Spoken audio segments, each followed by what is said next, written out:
Il y a 5 ans, très exactement, l'Organisation mondiale de la santé décrétait le début de la pandémie de la COVID-19 à travers le monde. 5 ans plus tard, qu'est-ce qu'on a appris de la pandémie? Qu'est-ce qu'on n'a pas appris? On a appris qu'on peut innover en santé. Combien de fois est-ce qu'on a entendu l'expression « on bâtit l'avion en plein vol ».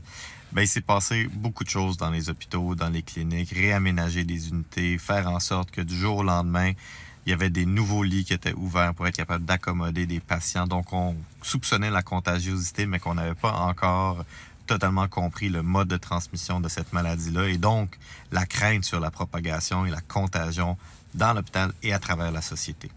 Et on ne peut pas passer sous silence l'innovation des vaccins à ARN contre la COVID-19 qui ont permis d'aplatir la vague, diminuer les présentations sévères de COVID, faire en sorte que dans les hôpitaux, on puisse traiter nos malades et faire en sorte qu'aujourd'hui, la COVID est un distant souvenir, même si pour tous ceux qui ont perdu des proches, elle est loin d'être oubliée.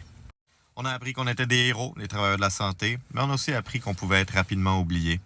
Parce qu'on n'a pas appris à améliorer la résilience de nos équipes de travail dans les réseaux de la santé. Il y a encore des pénuries de main-d'œuvre. Le burn-out est flagrant dans les unités de soins intensifs, dans les unités de médecine, dans les cliniques, dans les hôpitaux, chez les travailleurs de la santé.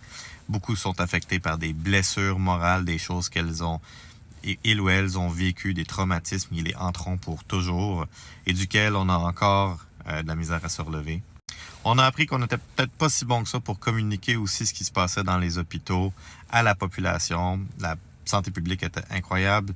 Les médecins, on a fait notre possible pour être dans les médias.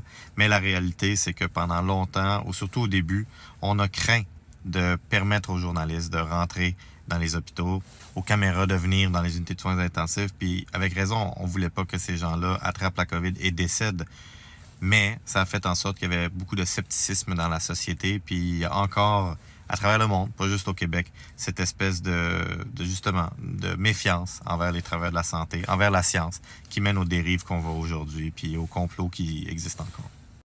Mais ce qui m'inquiète le plus, c'est qu'on n'a pas compris que la prévention est encore plus efficace que le traitement.